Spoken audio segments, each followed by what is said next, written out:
এগুলো হচ্ছে বোর্ড প্রশ্নের সলিউশন। বোর্ড প্রশ্নগুলো হচ্ছে জাস্ট গ ঘ দিয়ে। এখানে কোনো ক খ নাই। ক খ নাই মানে কি, এখানে ক খ নিয়ে আলোচনা নাই, শুধুমাত্র আমরা গ ঘ নিয়ে আলোচনা করবো এখন। এইভাবেই সাজানো আছে, দেখো ক খ বলতে কিন্তু এখানে গ ঘ মূলত। ঠিক আছে। এটা আসছে কোথায়? যশোর বোর্ড 2016-তে। কি বলছে? 8 কেজি ভরের একটি বস্তুকে 0.2 মিটার লম্বা দড়ি দিয়ে একটি নির্দিষ্ট অক্ষের চারদিকে 2 রেডিয়ান পার সেকেন্ড বেগে ঘোরানো হচ্ছে। প্রথম প্রশ্ন, ঘূর্ণায়মান কণাটির কৌণিক ভরবেগ নির্ণয় করো। দ্বিতীয় প্রশ্ন, বস্তুটির ভর অর্ধেক হলে টানের কিরূপ পরিবর্তন হবে, গাণিতিক বিশ্লেষণের মাধ্যমে মতামত দাও। বস্তুর ভর আমি যদি হঠাৎ করে অর্ধেক করে ফেলি, তাহলে টানের কিরূপ পরিবর্তন হবে তোমাকে বের করতে বলছে। এটা হচ্ছে একটা প্রশ্ন, যশোর বোর্ডে আসছে। তারপরে কোনটা একটু খেয়াল করবা। এটাও একটা রৈখিক, এটাও একটা কৌণিক বেগের প্রবলেম। এটাও একটা কৌণিক বেগের প্রবলেম। এটাও কৌণিক বেগের প্রবলেম। এটাও কৌণিক বেগ, দেখতেছো নিশ্চয় জড়তার ভ্রমকের সেটা মনে হচ্ছে দেখেই। কৌণিক বেগ, এটাও ব্যাংকিং এর কথাবার্তা, কৌণিক বেগ। তারপরে এটাও দেখো ওই ঘূর্ণনের ব্যাপারটা আসবে এখানে, কৌণিক বেগ।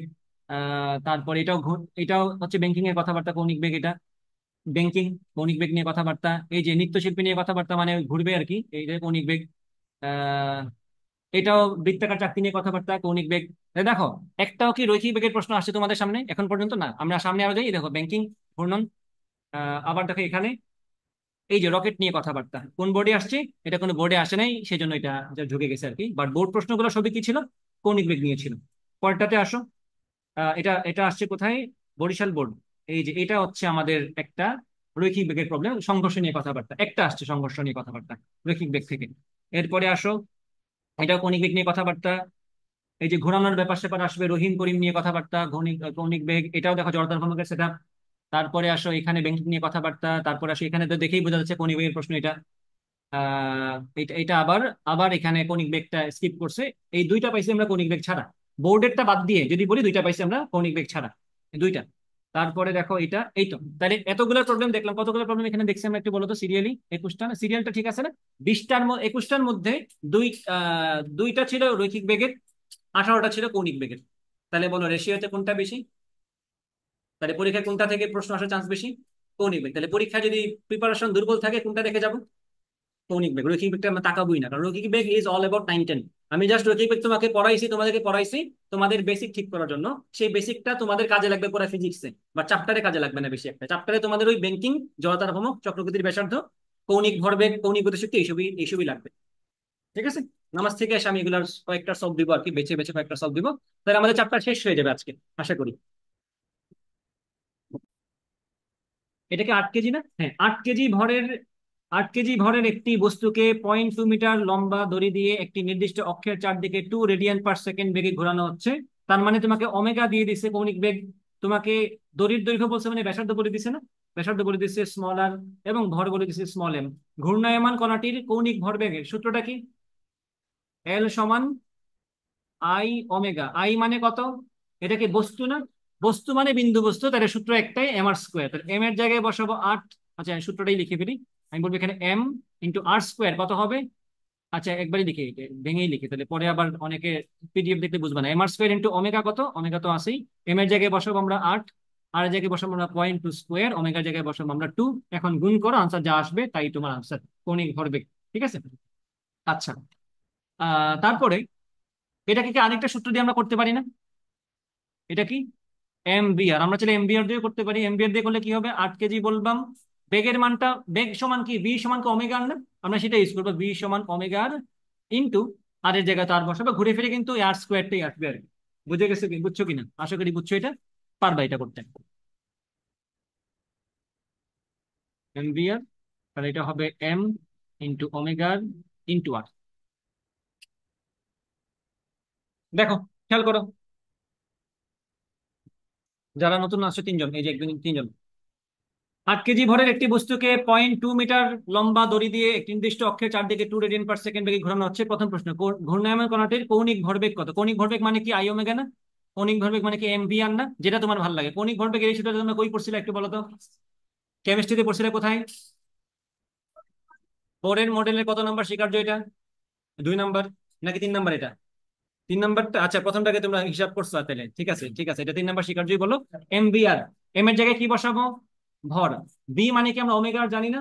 ওমেগা তো হচ্ছে এটা, আর তো আমাকে বলছে দড়ির দৈর্ঘ্যটা, তাহলে এটা দিয়েও করতে পারি, অথবা চাইলে আই ওমেগা দিয়ে ডিরেক্ট জড়তার ভ্রমকের সূত্র M R square into omega দিয়ে করতে পারি, যার যেটা ভালো লাগে। আনসার আশা করি সবাই বুঝতে পারছো। ঠিক আছে। রুদ্র ক্লিয়ার? 2 নম্বরটা দেখো, বস্তুটির ভর অর্ধেক হলে টর্কের কিরূপ পরিবর্তন হবে, গাণিতিক বিশ্লেষণের মাধ্যমে মতামত দাও। তার মানে হচ্ছে এখানে কিছু কথা আছে, এগুলো তোমাকে প্রশ্নে উদ্দীপকে অথবা প্রশ্ন করার সময় তোমাকে ডিরেক্ট বলবে না, তোমাকে বুঝে নিতে হবে। এই যে বলছে এখানে, এই দড়ি দিয়ে আমি এই বস্তুটাকে 2 রেডিয়ান পার সেকেন্ড কৌণিক বেগে ঘোরাচ্ছি, এখানে যখন বলছে বস্তুটির ভর অর্ধেক করলে টর্কের কিরূপ পরিবর্তন হবে, তার মানে তুমি ভরটা অর্ধেক করছো, বাট তোমার এই রিকোয়ারমেন্ট আগের জায়গাতেই আছে, তুমি এখনো বস্তুটাকে 2 রেডিয়ান পার সেকেন্ডেই ঘোরাতে চাচ্ছ, কিন্তু ভরটা এখন অর্ধেক হয়ে গেছে। তাহলে এখন টর্কের কিরূপ পরিবর্তন হবে হিসাব করে বের করতে হবে। প্রশ্ন কি বুঝতে পারছো কিনা? আমরা 8 কেজি ভরের বস্তুকে এখন কি বলবো, 4 কেজি ভরের বস্তু। তাহলে এখন যদি হিসাব করি, টর্ক বলছে না, টাও সমান কি?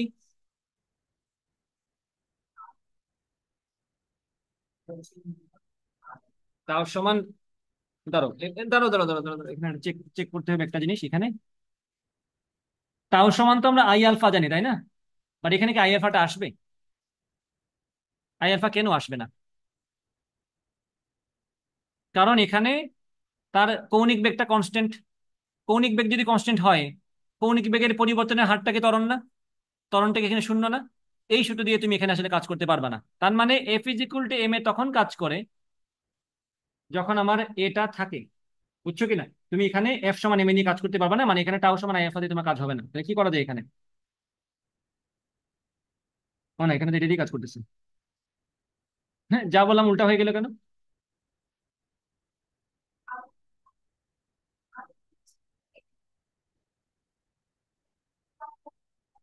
আর একটু জুড়ে বলো। আলফা জায়গায় থাকবে, মানে সরি আরটা জায়গায় থাকবে।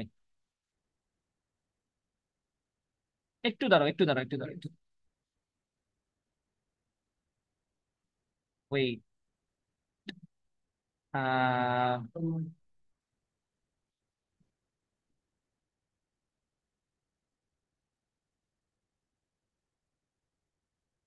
আই আলফা,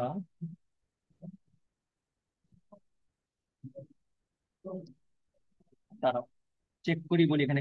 আমি যেটা বলছিলাম সেটা একটু খেয়াল করে, এখানে দেখো কি বলছে। এই যে আমি সার্চ করছি, এটা অ্যাঙ্গুলার অ্যাক্সেলারেশন ফর, আচ্ছা যা লিখছি ঠিকই আছে, গুগল তো বুঝতেই পারি এগুলা। অ্যাঙ্গুলার অ্যাক্সেলারেশন, এই পন্ডিত এদিকে খেয়াল করো। Angular acceleration for uniform circular motion, Bangla কি? সমকৌণিক বেগ, মানে যেখানে কৌণিক বেগটা বদলাবে না, যেখানে রৈখিক বেগের মানটা বদলাবে না।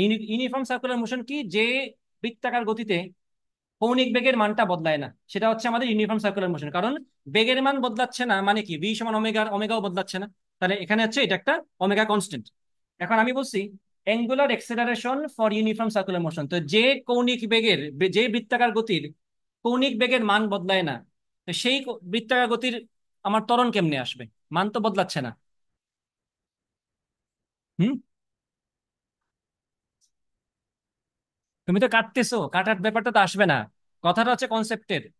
তুমি এখানে কৌণিক, তুমি এখানে ত্বরণটা যে ধরতেছো কিছু একটা, সেটা তো নাই। বলছে তো, এই যে বলছে 2 রেডিয়ান পার সেকেন্ড বেগে ঘোরানো হচ্ছে, এই কথার মানে কি? 2 রেডিয়ান পার সেকেন্ড, আমি যদি বলি আমি একটা বালতিকে 2 মিটার পার সেকেন্ড বেগ দিয়ে ঘোরাচ্ছি, তার মানে কি? আমি যদি বলি একটা গাড়ি 2 মিটার পার সেকেন্ড বেগে চলতেছে, তার মানে কি? তার বেগটা সমান। তার মানে আমার বাংলা ভাষা বুঝতে হবে, 2 রেডিয়ান পার সেকেন্ড বেগে ঘোরানো হচ্ছে মানে হচ্ছে it is constantly rotating with the same angular velocity. তো যেখানে অ্যাঙ্গুলার ভেলোসিটির মানটা বদলাচ্ছে না, ভেলোসিটির মানটা বলতেছি জাস্ট, দিকটা অবশ্যই তার বদলাচ্ছে। এবং খেয়াল করো এখানে কিন্তু, এদিকে মন দাও, একটা বৃত্তাকার গতিতে রৈখিক বেগের মানটা কিন্তু যদি না বদলায়, দিকটা কিন্তু বদলায়। আমরা বলছি না স্পর্শক বরাবর কাজ করে বিভিন্ন সময়, তাহলে এখানে বলা যায় যে রৈখিক বৃত্তাকার গতির ক্ষেত্রে, আমি একে দেখাই, আমি যদি বলি বৃত্তাকার গতি, তাহলে এখানে তার বেগের মান ভি, এখানেও তার বেগের মান ভি, এখানেও তার বেগের মান ভি। তাহলে বেগের মান ভি হইলেও আমরা প্রপারলি বলতে পারি এখানে ভেক্টরটা, ভেক্টরটা তো বদলাচ্ছে, কারণ বেগের মান এখানে ভি হইলে তার দিকটা এদিকে, বেগের মান এখানে ভি হইলেও দিকটা বদলাচ্ছে। তাহলে এখানে দিক বদলাচ্ছে, মান বদলাচ্ছে না। তাহলে এখানে তুমি প্রপারলি বলতে পারো না বেগ বদলাচ্ছে না, তুমি বলবা বেগের মান বদলাচ্ছে না। বোঝা গেছে কিনা? তাহলে যখন আমরা রৈখিক বেগ নিয়ে কথা বলবো বৃত্তাকার গতির ক্ষেত্রে, বেগের মান বদলাবে না অথবা দ্রুতি বদলাবে না, বাট বেগের দিক তো বদলাতেই পারে। মানে as a vector V is changing, কারণ তার মান না বদলালেও দিকটা বদলাচ্ছে। বোঝা গেছে কিনা? বাট যখন তুমি কথা বলবা কৌণিক বেগ নিয়ে, একটু খেয়াল করবে কৌণিক বেগটা কোন দিকে কাজ করে একটু বলো তো আমারে। ক্লাসে বলছিলাম কেন কৌণিক বেগটা কোন দিকে থাকে? কেন্দ্র বরাবর, লম্ব বরাবর। তাহলে কেন্দ্র বা অক্ষ বরাবর কাজ করে। এই বেগের মানটা কি বদলাচ্ছে? দিকটা কি বদলাচ্ছে? না। তাহলে it is never changing it's value, neither it is changing it's direction. এটা একদম প্রপার একটা কনস্ট্যান্ট ভেক্টর। বুঝছো? ক্লিয়ার কিনা? তাহলে যেখানে আমাকে বলা হয় সেখানে এটাই বলছি আমি, the angular velocity omega is related to the magnitude of the velocity vector by v সমান omega, আমরা পারি এটা, এবং that is constant. The angular acceleration alpha is 0 for uniform circular motion. বুঝছো? তার মানে এখানে আলফাটা নাই। তাইলে এখানে কি বললো আমার? তাইলে এই কথার মিনিং কি? এখানে আবার আলফা নিয়ে কথা বলতেছে যে তারা, তোমরা যে হাসলে একটু আগে। আমি লজিক যেটা দিয়েছি তোমরা বুঝতে পারছো কিনা? যেখানে কৌণিক বেগের মানও বদলাচ্ছে না, দিকও বদলাচ্ছে না, সেখানে ত্বরণের ব্যাপারটা কেন আসবে? তার মানে এখানে ত্বরণ যে লিখছি, এই ত্বরণ তো আসলে নাই, নাকি আসলে আছে? এই ত্বরণ কিন্তু ঠিকই আছে, এই ত্বরণ কিন্তু কাজ করবে। কেমনে? না, কৌণিক ত্বরণটাই তো বলতেছি, কৌণিক ত্বরণের কথাই আমি বলতেছি, আমি রৈখিক ত্বরণে যাই নাই। আমি কৌণিক বেগের মান বদলাচ্ছে না দেখেই বললাম, কৌণিক বেগের দিক বদলাচ্ছে না, মান বদলাচ্ছে না, তাহলে কৌণিক ত্বরণ নাই। তাহলে কৌণিক ত্বরণ এখানে আসলো কেমনে? এটা আবার বললাম এটা ভুল না, এটা ঠিক আছে। রাহিন, তুমি কি প্রশ্ন বুঝছো? তাহলে উত্তর দাও। আচ্ছা, তোমাদেরকে আমি একটা সিলি প্রবলেম দেই। সেটা হচ্ছে, আমরা যখন গতিবিদ্যা তো এখানে হাওয়া পাড়া ব্যাচের বেশিরভাগই তো পড়ছো গতিবিদ্যা এখানে, নাকি? তোমরা দুই একজন ছাড়া বাকি সবাই পড়ছো। জাস্ট একটা জিনিস খেয়াল করো, একটা বস্তুর বেগ ধরো 0 ছিল, তাকে আমি 20 মিটার পার সেকেন্ড বেগে নিক্ষেপ করলাম। ধরো আমি একটা বস্তুকে এখান থেকে আমি একটা বস্তুকে 20 মিটার পার সেকেন্ড বেগে নিক্ষেপ করলাম 30 ডিগ্রি কোণে, এবং আমরা খুব গর্বের সহিত বলে আসছি শুরু থেকে শেষ পর্যন্ত যে এই ক্ষেত্রে ত্বরণ একমাত্র একটাই, সেটা কোনটা? অভিকর্ষীয় ত্বরণ। There is no acceleration towards horizontal direction অথবা এক্স অ্যাক্সিস বরাবর কোনো ত্বরণ আমাদের নাই। বলছি না এই কথা? তাহলে এটা বলো আমার তাইলে যে, প্রথম কথা, 20 মিটার পার সেকেন্ড তাহলে আসলো কই থেকে? একটা বস্তু যদি জিরো বেগে থাকে, জিরো বেগ থেকে সে 20 মিটার পার সেকেন্ড বেগ কই থেকে পাইছে? পেশি শক্তি। একজন নিক্ষেপ করছে না তারে? নিক্ষেপ করছে কিনা? নিক্ষেপ করার সময় তো কেউ একজন তাকে 0 থেকে 20 মিটার পার সেকেন্ড বেগ দিয়ে দিছিল, তো সেই মোমেন্টটাকে সে বল দেয় নাই? ওই ইনস্ট্যান্ট, ওই মোমেন্টে, ওই ইনস্ট্যান্টেনিয়াস, ওই তাৎক্ষণিক মোমেন্টে একটা মানুষ তাকে বল প্রয়োগ করছিল। তো একজন নিশ্চয়ই, আমি যদি একটা বস্তুকে, কারে ঢিল মারবো এখান থেকে? আমি মানি ব্যাগ দিয়েই মারি। আমি যদি এই মানি ব্যাগটাকে মনে করো এদিকে ঢিল মারতে চাই, তাহলে আমার তো শুরুতে তাকে একটা বল দেয়া লাগবে, তার ব্যাগটা তো শূন্য না। আমি যদি ঢিল মারতে চাই, তাকে একটা বল আমাকে দেয়া লাগবে, বাট এই বলটাকে তার পুরো রাস্তা জুড়ে থাকবে তার সাথে লাগানো। আমি যদি ঢিল মারি ফালাই দিয়ে যাও, এই যে এভাবে যদি ঢিল মারি, পড়েই গেছে। ঢিল যদি এভাবে মারি, তাহলে এই যে সে এখান থেকে এখানে আসলো, পুরো রাস্তা জুড়ে তার উপর কি আমার হাত দ্বারা প্রযুক্ত বলটা ছিল?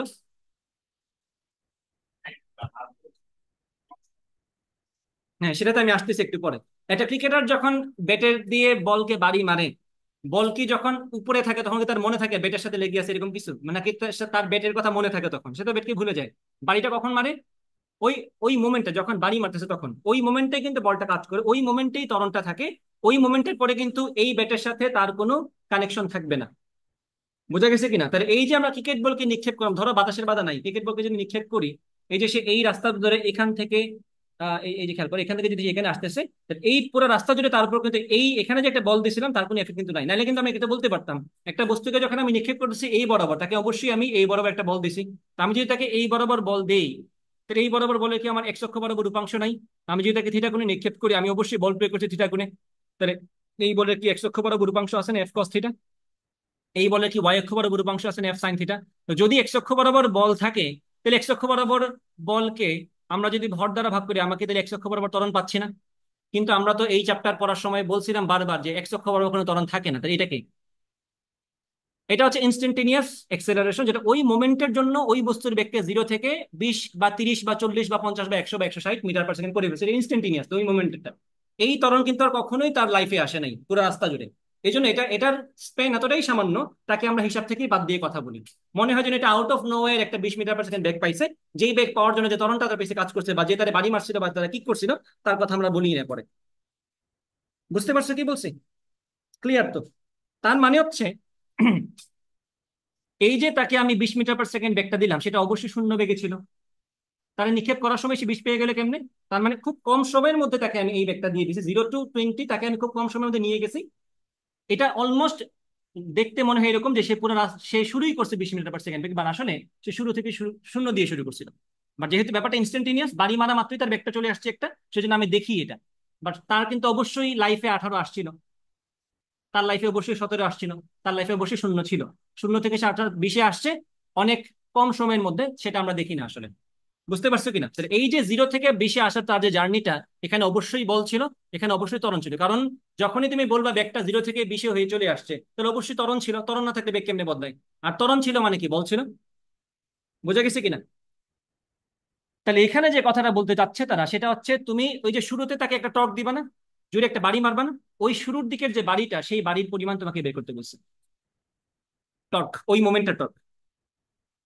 তুমি যদি কনস্ট্যান্টলি তার উপর টর্ক দিতে থাকো, তাহলে কিন্তু তার টর্কের কারণে ত্বরণ থাকবে, কৌণিক ত্বরণ থাকবে। কৌণিক ত্বরণের কারণে তার কৌণিক বেগটা বাড়তে থাকবে না?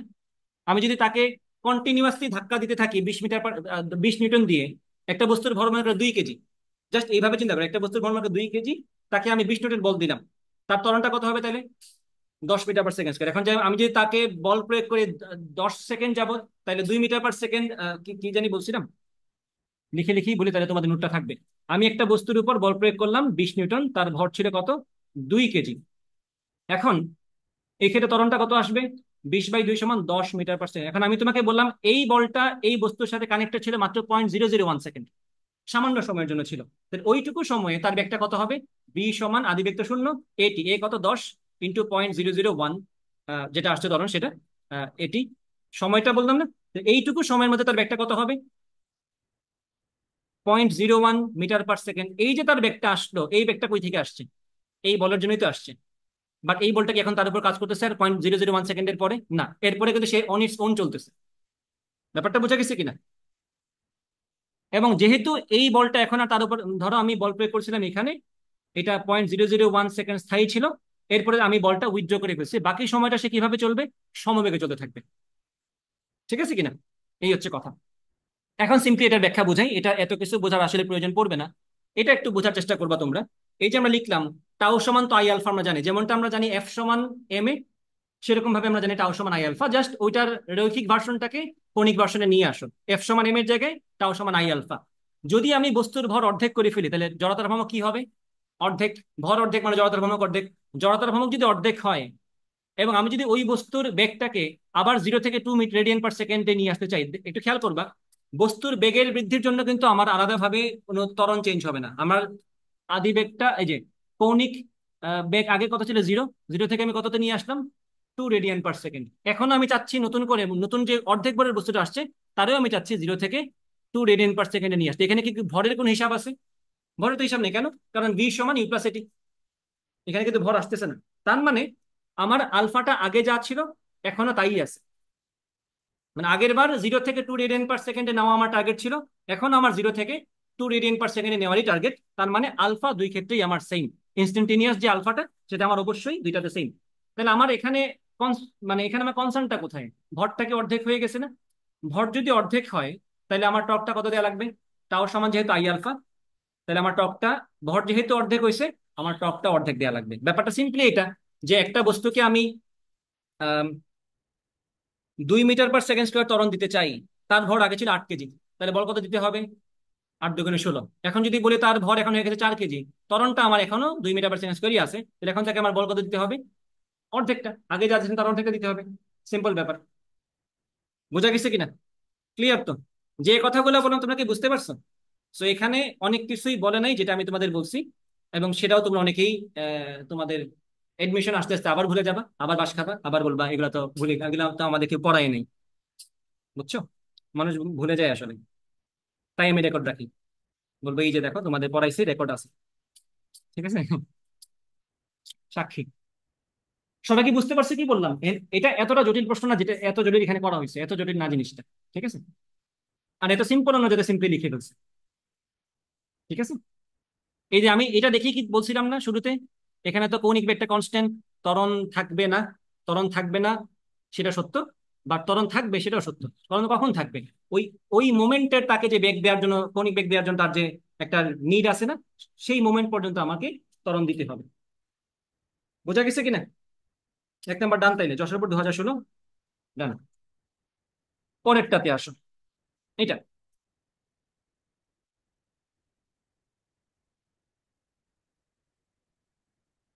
আরিতার ভর 40 কেজি। একটি ঘর্ষণহীন উলম্ব অক্ষের সাপেক্ষে অনুভূমিক ভাবে ঘূর্ণায়মান নাগরদোলায়,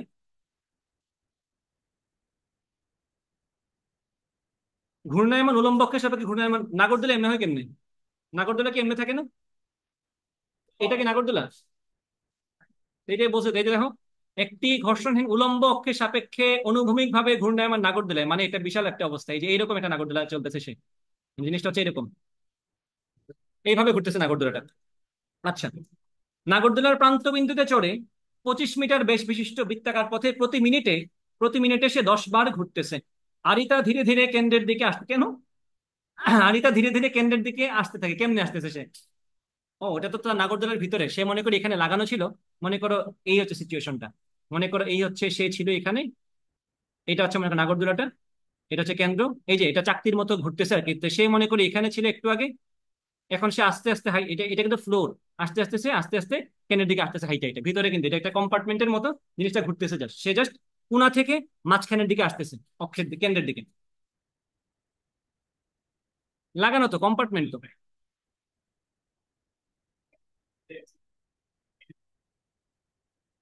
সে হাইটে আসতেছে, তারে উড়াই নিয়ে আসতেছে না দেখেও, সে বোঝে দেখো।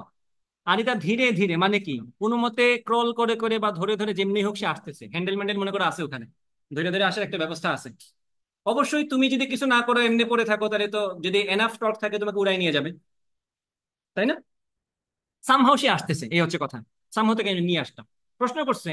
এবং কেন্দ্র থেকে 6 মিটার দূরে একটি বিন্দুতে পৌঁছায়, মনে করো সে কেন্দ্র থেকে 6 মিটার দূরত্বে, মনে করো এই জায়গাটা, এই জায়গায় সে আইসে পৌঁছেছে। কোণা থেকে সে কোথায় আসছে খেয়াল করো, সে কোণা থেকে এইখানে আসছে, এইখান পর্যন্ত আইসা সে মনে করো বসে গেছে, এখানে এসে বসে গেছে। এখন প্রশ্ন করছে কি, খেয়াল করো প্রথমটা, প্রান্ত বিন্দুতে থাকা অবস্থায় আর তার রৈখিক বেগ কত?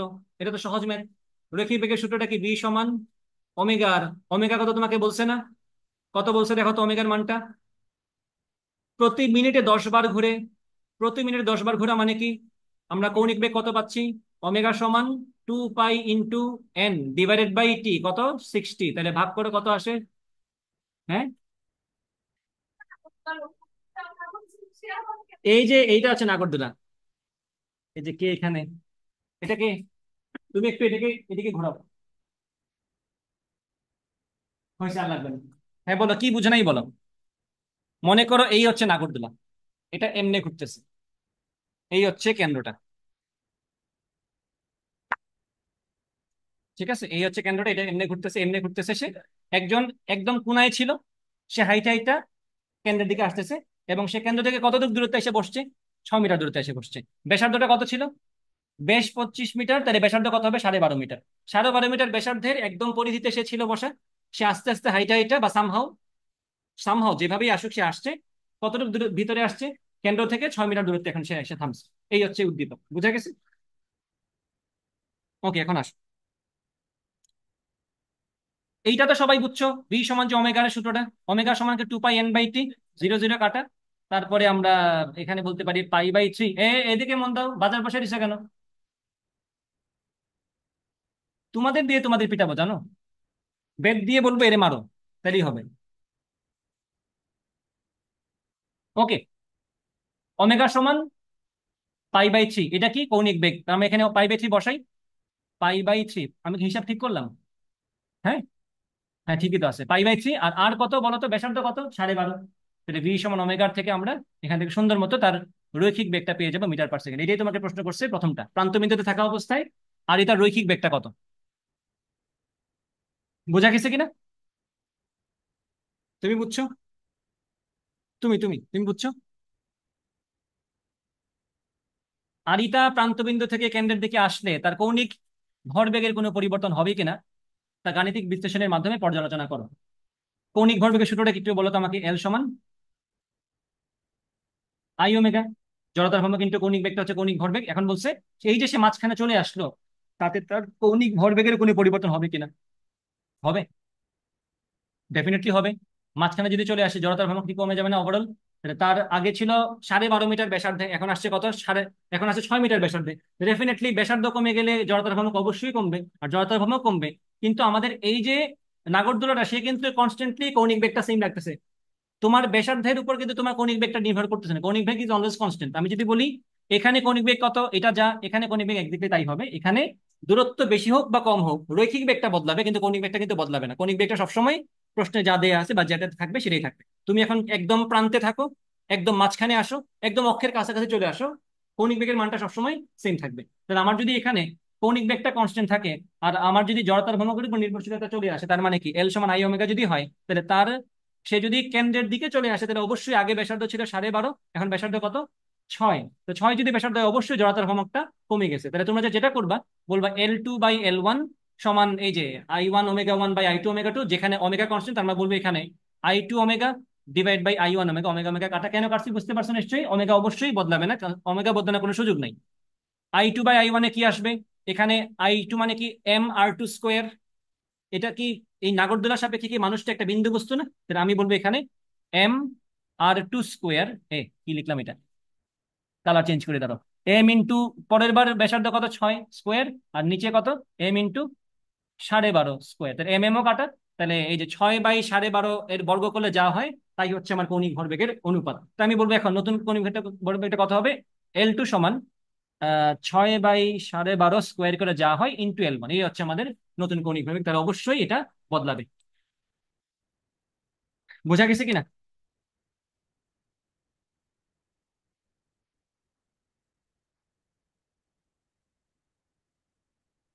আসো এটাতে, সিলেট বোর্ড 2016-তে আসছে প্রশ্ন।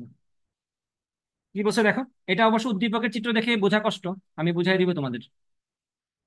এটা একটা অক্ষ, এবি অক্ষ, এবি ঘূর্ণন অক্ষের সাপেক্ষে পি কিউ, এটা একটা দণ্ড, পি কিউ দণ্ডটির ত্বরক নির্ণয় করো। এটাই প্রথমেই প্রশ্ন। এটা কোনো কথাবার্তা না বলে চিত্র এঁকে দিছে, বলছে ত্বরক নির্ণয় করো। তাহলে আগে চিত্রটা বোঝার চেষ্টা করো।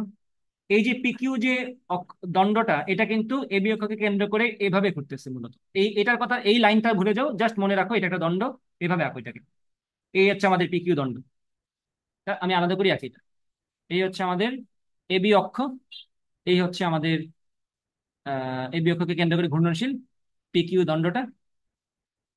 এখন একটা দণ্ডের প্রান্তবিন্দুকে আমি অক্ষের সাপেক্ষে জড়তার ভ্রামক তো আমরা পারি, জড়তার ভ্রামক তো না, সরি, আমাকে তো টর্ক বের করতে বলছে। তাহলে এখন সিচুয়েশনটা হচ্ছে এটা, এটা হচ্ছে আমাদের অক্ষ, এটা হচ্ছে আমাদের অক্ষ, এবি অক্ষ, আর এই এবি অক্ষকে কেন্দ্র করে এই পি কিউ দণ্ডটা ঘূর্ণনশীল এইভাবে। এখন প্রযুক্ত বলটা কত বলছে, 500 নিউটন। সেই বলটা কোন দিকে দিচ্ছে সেটা কিন্তু বলে নাই। যে কিছু না বললে আমরা কি ধরে নিব, বলটা কিভাবে দেয়া হচ্ছে। অবশ্যই আমরা বসিরের মতো এইদিকে এইদিকে টান মারবো না, আমরা অবশ্যই এটাকে একদম এইভাবে লম্ব বরাবর দিব। তো সেই ক্ষেত্রে টর্কের সূত্রটা কি ছিল, টাউ সমান R × F × sin 90 না, 90 ডিগ্রি কার সাথে কার কোণ বলো তো, ব্যাসার্ধ ভেক্টরের সাথে বল ভেক্টরের কোণ। মনে আছে কিনা টর্কের ক্লাসটা? তাহলে এখানে জাস্ট মানগুলো বসো। আর কত, এটা দৈর্ঘ্য কি তোমাকে বলছে? এই দৈর্ঘ্য বলে নাই, কি ফালতু কথা। বলছে বলছে বলছে, এই যে 1 মিটার, এখানে বলে নাই, বাট এই যে সলভ করার সময় কিন্তু 1 মিটার ইউজ করছে। তার মানে এটা হচ্ছে 1 মিটার দৈর্ঘ্যের একটা দণ্ড, দণ্ডের দৈর্ঘ্য হচ্ছে 1 মিটার। তাহলে এখানে তুমি ব্যাসার্ধের জায়গায় 1 বসাও, বলের মান তোমাকে বলছে 500, তুমি 500 বসাও, আর sin 90 মানে 1, তাহলে sin 90 তো 1, আনসার কত আসবে, 500। টর্কের এককটা কি, নিউটন মিটার। তাহলে প্রথমটা আমাদের সমাধান হয়ে গেল। এই যে তোমার নাম তো ভুলে গেলাম, আদিব, বাড়ি থেকে কবে আসছো? তো তুমি যে ক্লাস মিস দিলে।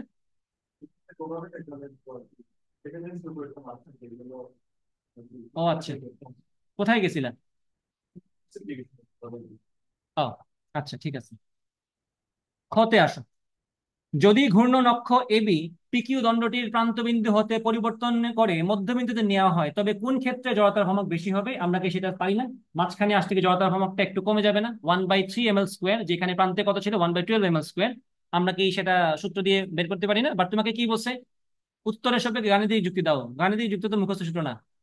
তোমাকে যদি কেউ একজন কোনো এক সময় বলে যে এটা যে এটা, তুমি এটা এটা আমি কিভাবে বুঝবো, বুঝাও, তুমি কি বলবো, আমরা জানি 1/3 ml স্কোয়ার আর 1/12 ml স্কোয়ার, এভাবে বলবা?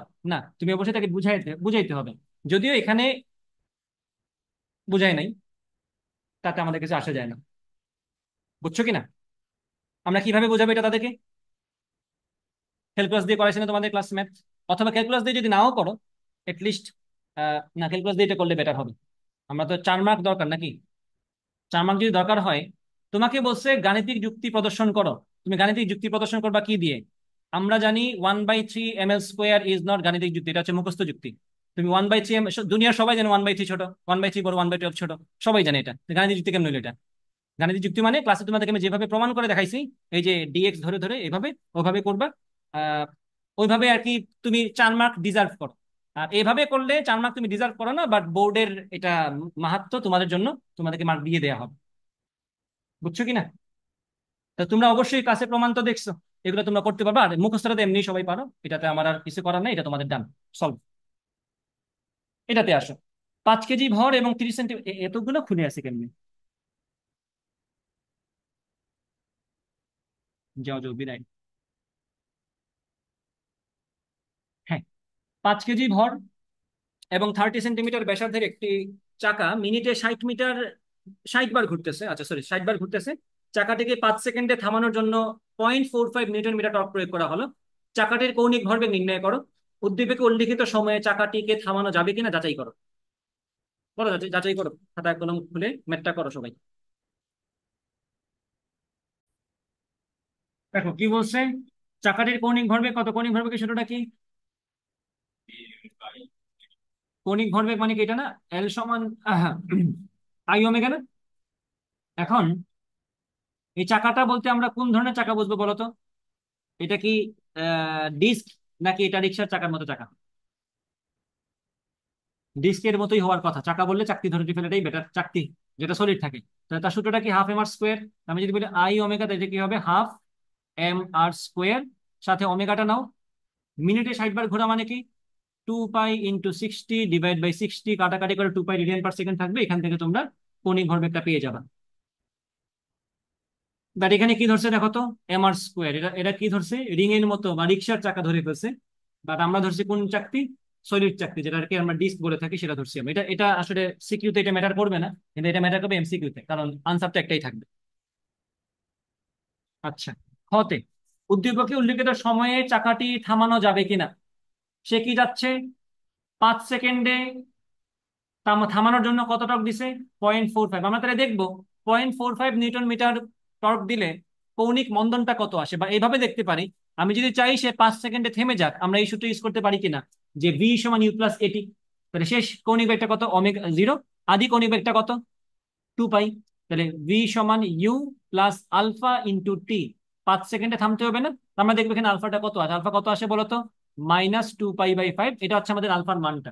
এখন আমরা দেখবো এই আলফার জন্য আমার টর্কটা কত লাগে। টাউ সমান কি আই আলফা না? টাউ সমান তো আই আলফা। তাহলে টাউ সমান বললাম আমরা আই কত? এই যে আই তো একটু আগে বের করছি না, ½ mr²। এই যে হাফ ইন্টু এম এর জায়গায় বসাও m 5, আর আর এর জায়গায় বসাও তুমি 30 সেন্টিমিটার, মানে 0.3²। এটা হচ্ছে আমাদের আই, দেন এটা হচ্ছে আমাদের আলফা। জাস্ট মানটা বসাও 2π/5। দেখো সলভ করে এই টর্কের মানটা কি এটা থেকে বেশি আসে নাকি এটা থেকে কম আসে। তাহলে তুমি বুঝতে পারবা যে যদি এই মানটা এটা থেকে কম আসে, তার মানে তোমার রিকোয়ারমেন্টটি অনেক কম। এটা দিলে অবশ্যই সে 5 সেকেন্ডের মধ্যে থেমে যাবে। আর যদি দেখা যায় এটার মানটা এটা থেকে বেশি, তার মানে তুমি 5 সেকেন্ডে থামাতে পারবে না। বোঝা গেছে কিনা?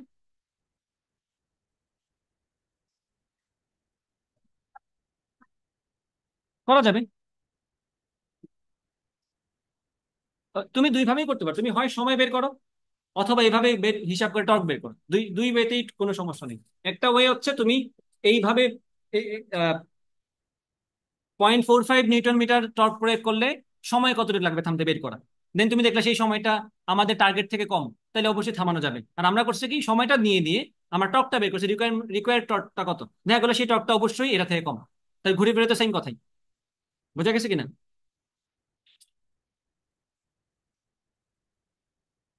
শেষ, সে কি থামছে না? এই যে দেখো, থামানোর জন্য। তাহলে আমি ধরে নিচ্ছি সে থামবে 5 সেকেন্ড পরে। 5 সেকেন্ড পরে যদি সে থামে, সেক্ষেত্রে তার আলফাটা কত? এটা। সেই আলফার জন্য আমাদের টর্কটা কত আসছে? কিছু একটা আসবে। সেটা যদি দেখা যায় এটার থেকে বেশি, তার মানে কি আমার 5 সেকেন্ডে থামানোর জন্য টর্কটা লাগবে এর থেকে বেশি, মানে আমার এটা দিয়ে কাজ হবে না। আর যদি দেখা যায় এই টর্কের মানটা এর থেকে কম আসে, তার মানে কি 5 সেকেন্ডে থামানোর জন্য আমার এর থেকে কম টর্ক দিলেও চলতো।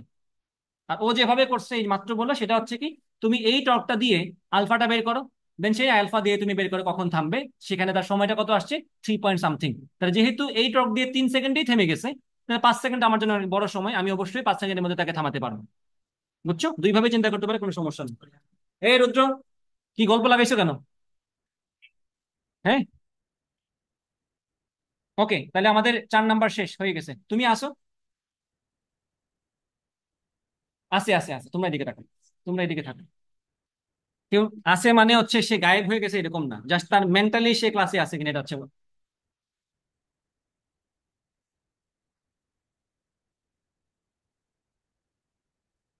আচ্ছা, খেয়াল করো, চিত্রে 500 গ্রাম ভরের এবি সরুদণ্ডটি এর দৈর্ঘ্যের মধ্যবিন্দুতে লম্বভাবে গমনকারী পিকিউ অক্ষের সাপেক্ষে মিনিটে 30 বার ঘুরতেছে। পিকিউ অক্ষের সাপেক্ষে দণ্ডটির কৌণিক ভরবেগ পারবা না বের করতে এটা? জড়তার ভ্রামক তো আমরা পারি 1 বাই কত, এখানে 12 ml²।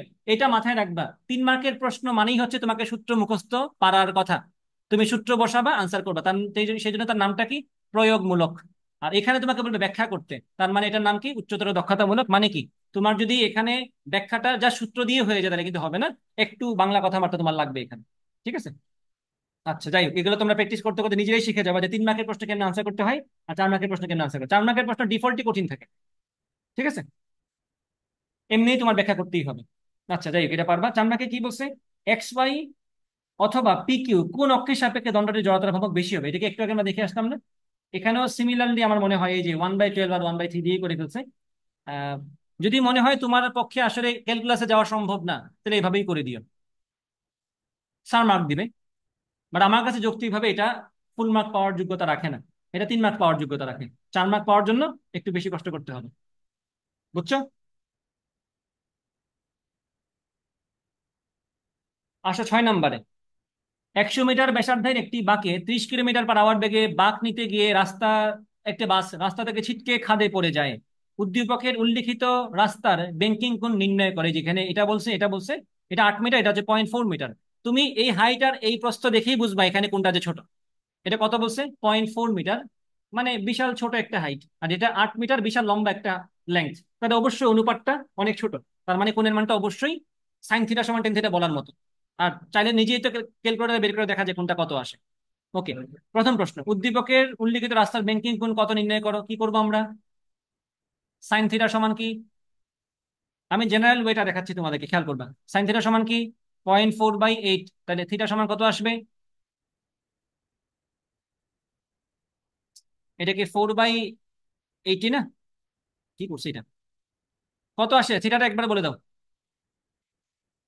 2.86 ডিগ্রি। ওকে, ঠিক আছে, তাহলে 2.86 ডিগ্রি এই কোণটা আসলো। ব্যাপারটা ভালো করে খেয়াল করবা সবাই, এদিকে মন দাও। এই কোণটা তো এটার কোণ, আমরা কি ক্লাসে বলছিলাম না কতদিন যে এই কোণ যা উলম্ব রেখার সাথে আমাদের গাড়ির কোণটাও তাই হবে? ক্লাসে প্রমাণ হয়েছিল কিনা? তাহলে এটা কি ব্যাংকিং কোণ না? ঠিক আছে কিনা? অনেকেই এই এটা ছোট দেখে, এটা তো অনেক ছোট না, কোণটা তো অনেক ছোট আসছে, তুমি কিন্তু চাইলে এখানে ডিরেক্ট টেন থিটা ইউজ করতে পারতো, টেন থিটা সমান h/x ইউজ করতে পারে, কোনো সমস্যা নাই। বা টেন থিটা সমান h/x কখন ইউজ করা যাবে না? যখন কোনটা বড়, যখন আমি এখানে 0.4 না বলে 4 বলবো, তখন তো এটা 30 ডিগ্রি। তখন তুমি এখান থেকে 30 বের করলে আনসার। সাইন টেন থিটা দিয়ে তুমি যদি 30 ডিগ্রি কাজ করতে, 10 30, তুমি যদি এখন বলো যে টেন থিটা সমান 4/8, তুমি কিন্তু ভুল আনসার পাবা। তাই না? কারণ এখানে তো লম্ব আর অতিভুজের অনুপাত তো 10 না। তাহলে এটা তখনই তুমি করতে পারবা, সাইন থিটা টেন থিটা সমান একসাথে করতে পারবা, যখন কোনটা খুব ছোট থাকবে, যেটা এখানে সত্য। বুঝছো কিনা? 2 নম্বরে, উদ্দীপকের আলোকে বাসটি খাদে পড়ে যাওয়ার কারণ গাণিতিকভাবে বিশ্লেষণ করো। খাদে কেন সে পড়ে যাবে? কারণ নিশ্চয়ই কেন্দ্রমুখী বলের মানটা বেশি তার ব্যাংকিং কোণের হিসাব থেকে, তাই কিনা? ব্যাংকিং কোণটা আমরা কত বের করছি? 2.86। আমরা এখন দেখবো যে এখানে বেগের মানটা কত আসে, খেয়াল করবা। টেন থিটা সমান কি? v² অথবা এটা দিয়ে করা লাগবে না, আমরা তো এটা বুঝতে পারছি যে কোণের মানটা খুব ছোট। তো আমরা এখন ডিরেক্ট কি করবো? h/x সমান কি? v²/r দিতে যাবো। দেখো এখন বেগের মানটা কত আসে, দেখো তো বেগের মানটা কত আসে। v সমান h/g/x, এটাকে রুট ওভার করো। h কত? 0.4। এইচ হচ্ছে 0.4। আর কত? 100 মিটার। জি কত? 9.8। আর এটা কি ছিল? এক্স। এক্স কত আমাদের? 8। সলভ করে দেখো আনসারটা কত আসে। দেখি দাঁড়াও। 0.4 ইন্টু 100 ইন্টু 9.8 ডিভাইডেড বাই 8, 7। এটা কি মিটার পার সেকেন্ড না? এটাকে কিলোমিটার পার আওয়ারে নিতে হবে না? তো আমি এটাকে কনভার্ট করি। 20-এ গিয়ে মিটার পার সেকেন্ড থেকে কিলোমিটার পার আওয়ারে কত আসে? 25.2। তার মানে এই রাস্তায় সর্বোচ্চ তোমার কত বেগে চলতে পারবা? তুমি 25.2 কিলোমিটার পার আওয়ার বেগে চলতে পারবা, যেখানে তোমার বাসটা চলতেছিল কত বেগে?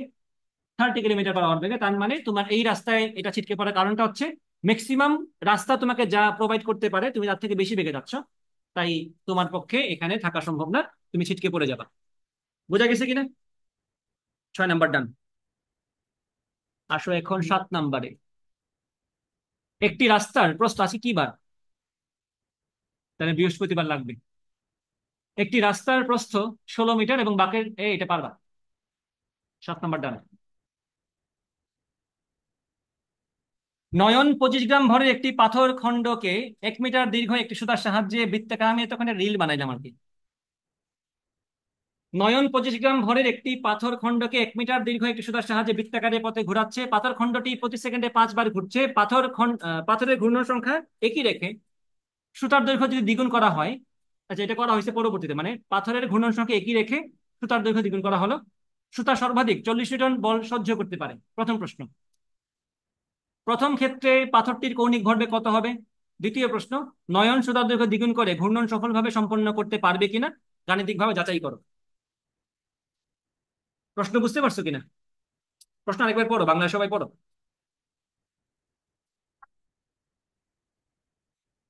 বুঝি নাই, আবার বলো। 5 বার? হ্যাঁ 5 বার, হ্যাঁ 5 বার এখানে।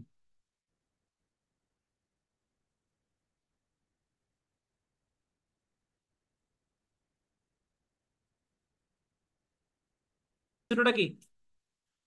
I omega. তা আই তো সবাই পারো বের করতে, এটা একটা বস্তু না, বিন্দু বস্তু না, এম আর স্কোয়ার।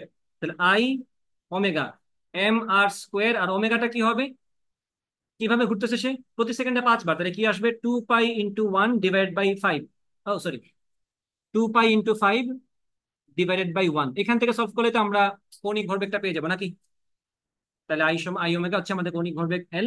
দ্বিতীয় প্রশ্ন, নয়ন সুতার দৈর্ঘ্য দ্বিগুণ করে ঘূর্ণন সফলভাবে সম্পন্ন করতে পারবে কিনা। তার মানে হচ্ছে এই যে আমরা বলছি সে ঘোরাচ্ছে, সেই ঘূর্ণনটা কিভাবে করতেছে বলতো? অনুভূমিক নাকি উলম্ব হবে? কি ধরবো আমরা? এখানে কিন্তু বলে নেই ঘূর্ণনটা অনুভূমিক নাকি উলম্ব, বলছে। তাই কি ধরবো?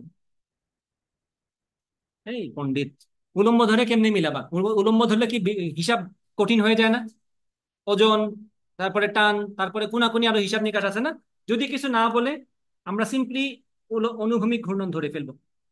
প্রশ্নে উলম্ব না বললে জীবনে উলম্বতে পারা দিবা না, পরে অবস্থা খারাপ হয়ে যাবে। বুঝছো? পরে তুমি অনুভূমিক হয়ে যাবা। এই যে দেখো, এই হচ্ছে তার ঘূর্ণনটা, এই হচ্ছে হিসাবটা। এখন অনুভূমিক ঘূর্ণনের ক্ষেত্রে কেন্দ্রমুখী বলের যোগানটা একমাত্র কার থেকে আসে? সুতার টান থেকে। তা আমরা এখন দেখবো যদি আমরা সুতার দৈর্ঘ্য ডাবল করে ফেলি, সেক্ষেত্রে তার কেন্দ্রমুখী বলের মানটা কত আসে। That should be provided by the tension of the rope. যদি তার সহ্য ক্ষমতা 40 হয় আর সুতার কেন্দ্রমুখী বল হয় 80 নিউটন, তাহলে তো এই সুতা দিয়ে তো আমি ওই ঘূর্ণন দিতে পারবো না, তাহলে সুতা ছিঁড়ে যাবে, তাই না? এই হচ্ছে কথা। হ্যাঁ, ব্যাসার্ধ দিতে বাড়াচ্ছে, সেটাই তো বললাম। আমরা তো ওভারঅল দেখবো, আমরা যদি ব্যাসার্ধ বাড়াই, মানে আমাকে বলছে এখানে যে নয়ন সুতার দৈর্ঘ্য দ্বিগুণ করে ঘূর্ণন সফলভাবে সম্পন্ন করতে পারবে কিনা, মানে কি? এই যে উদ্দীপকে বলছে পাথরের ঘূর্ণন সংখ্যা একই রেখে, মানে আমি কৌণিক বেগটা সেম রাখবো। কৌণিক বেগটা সেম রেখে আমি আবার দৈর্ঘ্যটা দ্বিগুণ করতে চাই। একটু খেয়াল করো, কেন্দ্রমুখী বলের এই সূত্রটা তোমাদের মনে আছে কিনা? FC সমান এম ওমেগা স্কোয়ার আর, মনে আছে না? তাহলে ভরটা কত? ভরটা তো আমার 25 গ্রাম, মানে পয়েন্ট 0.25 হবে না? 25 গ্রাম মানে তো 0.025 না? 0.025 টাইমস ওমেগা কত? ওমেগা কি সেম না? ওমেগা কি একটু আগে বের করলাম না মাত্র? এই যে ওমেগা হচ্ছে 10 পাই। তাহলে ওমেগা হচ্ছে 10 পাই, তার স্কোয়ার করলে কত আসবে? 100 পাই স্কোয়ার। আর কত? আর হচ্ছে আগে ছিল 1 মিটার, এখন কত হয়ে যাবে? 2 মিটার। তাহলে এখন হিসাব করে দেখো তো কেন্দ্রমুখী বলটা কত আসে। 0.025, 0.025 টাইমস 100 পাই স্কোয়ার, 100 পাই স্কোয়ার টাইমস 2, কত আসে? 49.34। তার মানে কেন্দ্রমুখী বলের মানটা লাগবে আমার 49 দশমিক সামথিং, বাট আমার সুতা সহ্য করতে পারে সর্বোচ্চ 40। তার মানে এই সুতা দিয়ে এই টান দেওয়া সম্ভব না, সুতরাং সুতা ছিঁড়ে যাবে। বুঝছো কিনা? ক্লিয়ার তো? আচ্ছা, গেল এটা। নয়নের প্রশ্ন ডান। ব্যাংকিং থেকে সহজ আর কিছু হয় না, আমি এটা সলভ করতেছি না। ব্যাংকিংটা যতটা সহজ ততটাই পরীক্ষায় বেশি আসে। বুঝছো? এটা খুবই কমনলি আসছে, এটা কোশ্চেনের মধ্যে পড়ে। ব্যাংকিং, ব্যাংকিং বাসায় করবা।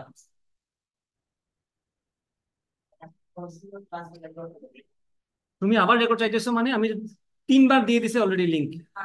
আগেরটা দেখো না, আমিই তো মানুষ, আমারই তো ক্লাস, সেম কথাই তো বলছি নাকি? পার্থক্য নাই তো কোনো, আমি সেম ক্লাসে তো নিছি। হালকা পার্থক্য আছে, বাট সামহাউ রেকর্ডে মনে হয় আমি আমি রেকর্ড পজ করছিলাম, পরে রিজিউম করতে ভুলে গেছিলাম, সেই জন্য ক্লাসটা রেকর্ড হয়নি। বুঝছো? এখন ওয়েট করতে হবে তোমাদেরকে, পরবর্তী প্যারালাল ব্যাচে যেদিন পড়াবো সেদিন আবার ওইটা অ্যাড করবো। তার আগ পর্যন্ত এটাই দেখো। 11 নাম্বারটা, 60 কেজি ভরের একজন নৃত্যশিল্পী দুহাত প্রসারিত করে 20 মিনিট, আচ্ছা মিনিটে 20 বার ঘুরতে পারেন। তিনি একটি সঙ্গীতের তালে তাল মেলানোর চেষ্টা করতেছেন, আচ্ছা করুক। প্রথম প্রশ্ন, নৃত্যশিল্পীকে সঙ্গীতের সাথে ঐক্যতানিক, ঐক্যতানিক মানে কি? ঐক্যতানিক মানে কি?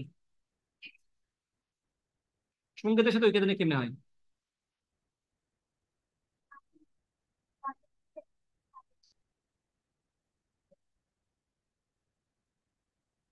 আচ্ছা যায় মন চায় করুক, আমি ম্যাথ মিলাইতে পারলেই তো হয়েছে।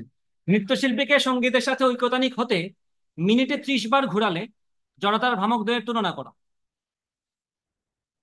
ব্যাপারটা বুঝতে পারছো? উদ্দীপকের সাথে কিন্তু এখানে কানেকশনটা বুঝতে হবে তোমার। এখানে কি বলছে? 60 কেজি ভরের নৃত্যশিল্পী 2 হাত প্রসারিত করে মিনিটে 20 বার ঘুরতে পারেন, মানে এটা তার এটা এটা তার প্রাথমিক অবস্থান, সে মিনিটে 20 বার ঘুরতেছে 2 হাত প্রসারিত করে।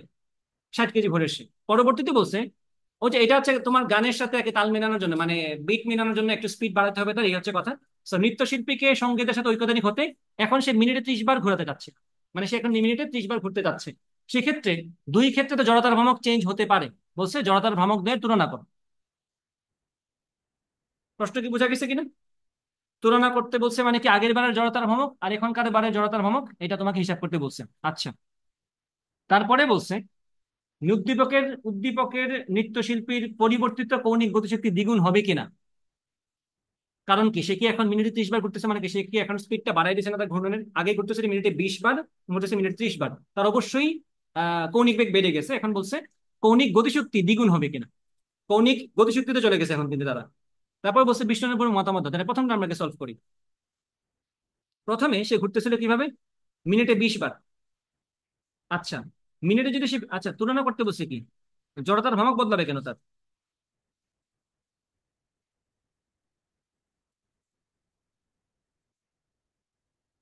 আচ্ছা বুঝতে পারছি।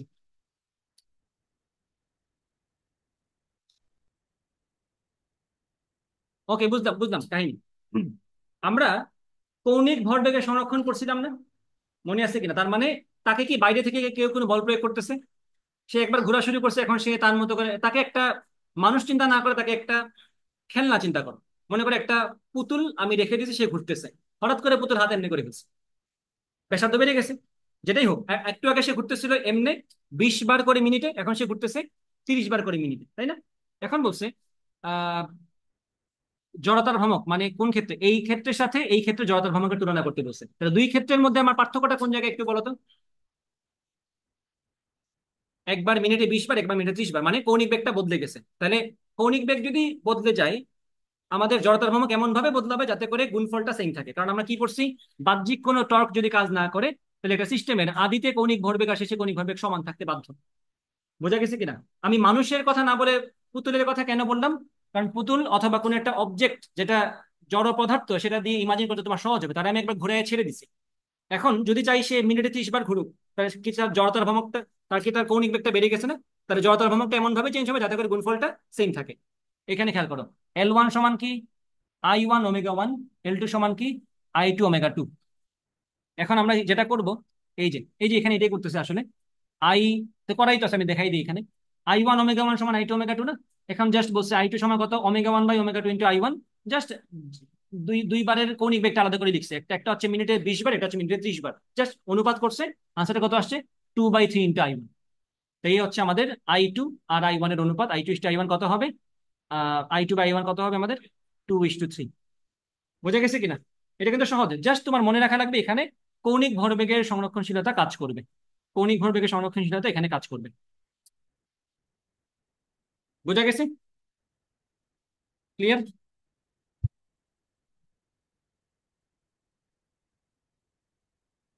আচ্ছা পরেরটা, উদ্দীপকের নৃত্যশিল্পীর পরিবর্তিত কৌণিক গতিশক্তি দ্বিগুণ হবে কিনা? পরিবর্তিত কৌণিক গতিশক্তি, কৌণিক গতিশক্তি সূত্রটা কি একটু বলো তো আমারে।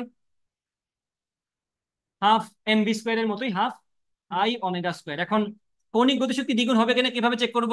শেষ কৌণিক গতিশক্তি ডিভাইড বাই আদি কৌণিক গতিশক্তি, সেটা তো আমরা সহজেই করতে পারি। কি হবে সেটা? Half I one I two omega two square divided by half I one omega one square. Half half তো কাটা, আই টু আই ওয়ানকে আমরা বের করতে পারবো না? এটা তো একটু আগে বের করছে। I two by I one কত ছিল আমাদের? I two by I one কত ছিল আমাদের? 2:3। তাহলে এখানে তুমি আই টু বাই আই ওয়ানের জায়গায় 2/3 বসাও। আর omega two by omega one কত হবে? একজন ঘুরতেছিল মিনিটে, প্রথমবার ঘুরতেছিল মিনিটে 20 বার, পরে ঘুরতেছে মিনিটে 30 বার। তাহলে ওমেগা ওয়ান তো ঘুরে ফিরে 2πn/t, সম্পর্কত শুধুমাত্র ওই ঘূর্ণনের সংখ্যা দিয়ে, তাই না?